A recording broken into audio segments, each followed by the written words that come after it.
¿Qué tal? ¿Cómo están, chicos y chicas? Muy buenas tardes con todos. Después de bastante tiempo, la verdad, pero estamos volviéndonos a ver y a partir de ahora voy a estar tratando de ser más constante con este material que les presento. Estamos una vez más en una historia más. Comenzamos.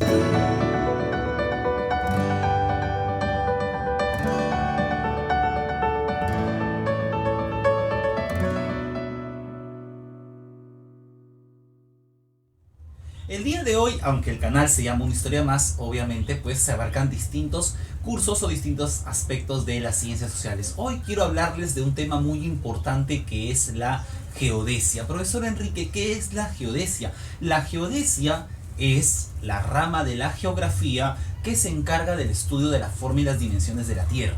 Es muy amplio el tema, pero recuerda que la geodesia implica el conocimiento de los puntos a la ubicación exacta de la superficie terrestre. Para esto se han creado las famosas líneas y círculos imaginarios, que es lo que te voy a mencionar ahora en breves minutos. No quiero alargarme demasiado, pero necesito que aprendas términos y cosas muy importantes sobre este tema. El padre de la geodesia es reconocido como Eratóstenes, que será el primero en utilizar términos como latitud o longitud ya desde tiempos de la antigua Grecia. Cuando nosotros hablamos de geodesia o de las líneas y los círculos imaginarios, debemos diferenciar lo que es una línea, un círculo y un semicírculo. La línea es una línea recta, el círculo mide 360 grados y un semicírculo solo mide 180 grados. Hablemos de las líneas imaginarias y no hay que confundirnos. Línea es línea recta. Las tres líneas imaginarias más importantes son, como lo estás viendo, primero el eje terrestre. El eje terrestre es la línea imaginaria más importante. También se le llama la línea de los polos porque atraviesa la Tierra desde el polo norte hasta el polo sur.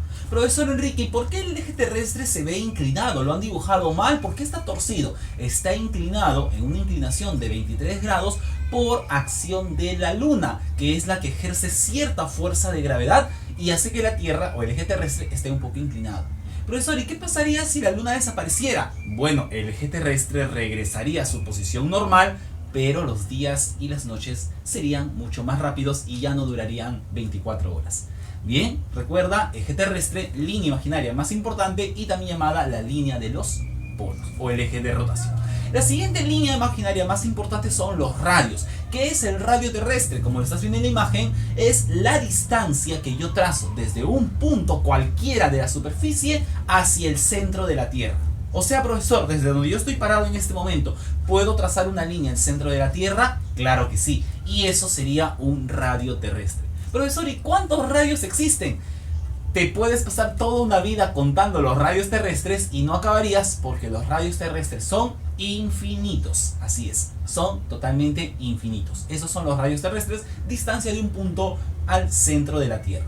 Por último tenemos las verticales. Y para no hacerte difícil esto, porque puede ser un poco complicado, la vertical simplemente es una línea hipotética que sigue la distancia de caída libre de un cuerpo, desde arriba de la esfera celeste hasta su lado opuesto. Entonces, yo estoy parado en este momento aquí. Si yo trazo una línea sobre mi cabeza hacia el punto más alto que pueda llegar de la esfera celeste, a eso se le llama la vertical llamada cenit. La línea que llega hasta el punto más alto. ¿Y qué es lo opuesto al cenit? El punto más bajo que sigue un objeto desde mis pies hacia abajo se llama nadir. Cenit y nadir son las verticales o la línea hipotética que va de arriba hacia abajo de la esfera celeste. Con eso hemos terminado con las líneas imaginarias. Ahora pasemos a hablar de los círculos. Y como te dije, un círculo es una esfera completa de 360 grados. No vayan a cometer el siguiente error.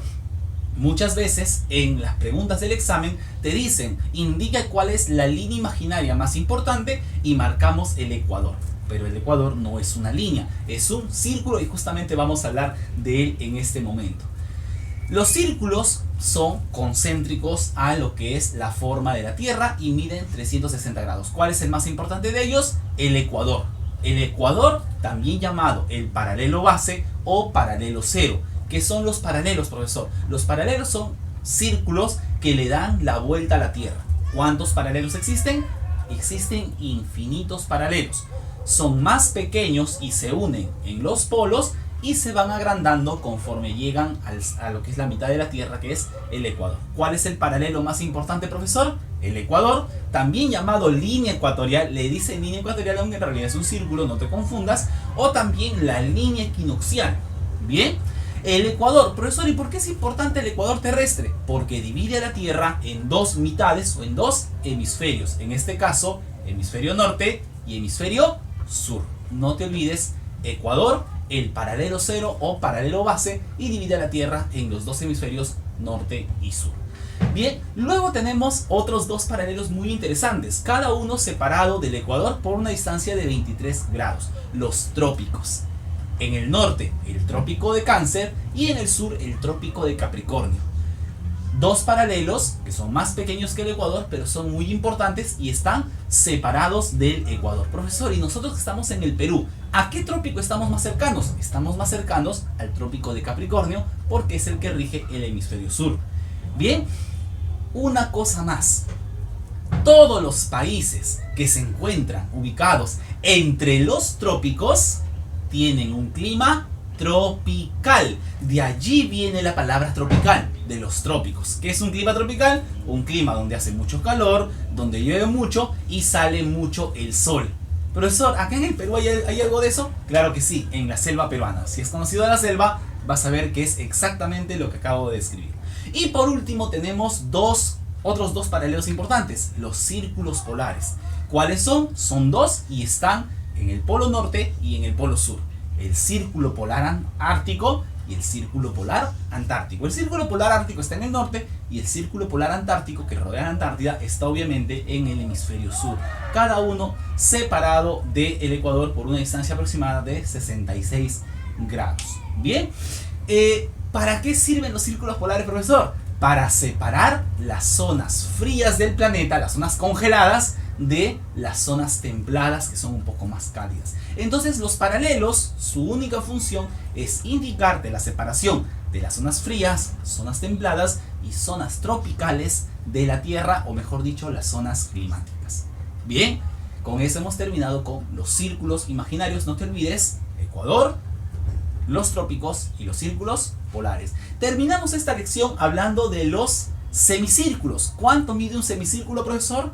180 grados. No son círculos completos, sino solo semicírculos. En este caso tenemos a los meridianos, y a diferencia de los paralelos que van de este a oeste, los meridianos van de norte a sur. ¿Cuántos meridianos se pueden trazar en la Tierra? Infinitos meridianos. Qué aburrido estar contando todos los meridianos, profesor. No te preocupes, que solo hay tres tipos de meridianos importantes. El primer meridiano se llama meridiano de Greenwich, también llamado el meridiano de 0 grados. Bien, ¿por qué se llama meridiano de Greenwich? Porque pasa muy cerca de la ciudad de Greenwich en Gran Bretaña o Reino Unido, ¿no? Que llamamos Inglaterra.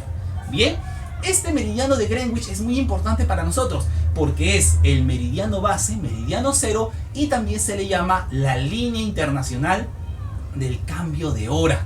Línea internacional del cambio de hora. En este momento son las 5 de la tarde en el Perú. ¿Según quién? Según lo que marca el meridiano de Greenwich, que es el meridiano que rige la hora mundial. Todas las horas del mundo están dirigidas por el meridiano de Greenwich. Los meridianos no son círculos completos, como ya te dije, solo son semicírculos de 180 grados. ¿Eso qué quiere decir, profesor?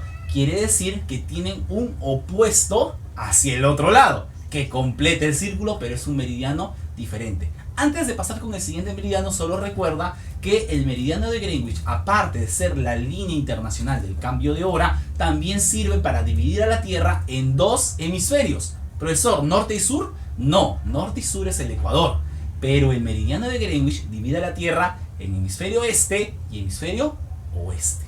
Este y oeste divididos por Greenwich. Ahora sí, pasemos al siguiente meridiano. Es el opuesto a Greenwich. Y si es el opuesto a Greenwich, ¿cómo se le llama, profesor? Se le llama el antimeridiano o el meridiano opuesto al de Greenwich. También se le llama el meridiano de 180 grados.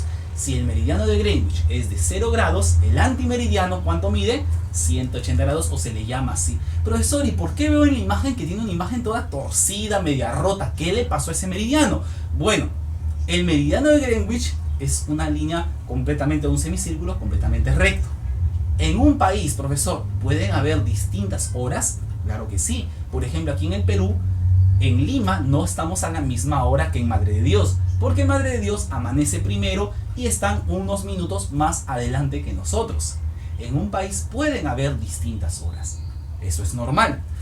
Pero en un país pueden haber distintas fechas. Imaginemos por un momento que el antimeridiano fuera totalmente recto. El antimeridiano, profesor, ¿qué es? Es la línea internacional del tiempo, o también la línea internacional del cambio de fecha. Si Greenwich controla las horas, el antimeridiano controla las fechas. Así que imagínate el problema que sería que fuera recto. En un país, una mitad del país estuviera lunes y la otra mitad estuviera domingo, y todo sería un caos. Para evitar eso, el antimeridiano fue representado con esas formas curvas para evitar tocar los límites de los países y evitar que tuvieran fechas diferentes en un mismo territorio. Esa es la razón. Línea internacional del tiempo, antimeridiano o meridiano de 180 grados, o la línea del cambio de fecha. Y por último existen otros pequeños meridianos, pero muy importantes, los usos horarios. Cada uno de los usos horarios controla una hora del día. ¿Cuántas horas hay en el día? 24 horas. Por lo tanto, hay 24 usos horarios, pero ese tema de los usos horarios y cómo se calculan las horas en el mundo, eso va a ser en una próxima lección. Espero que hasta aquí hayamos podido comprender de manera fácil qué son las líneas y los círculos imaginarios. Me despido y hasta una próxima oportunidad. Cuídense.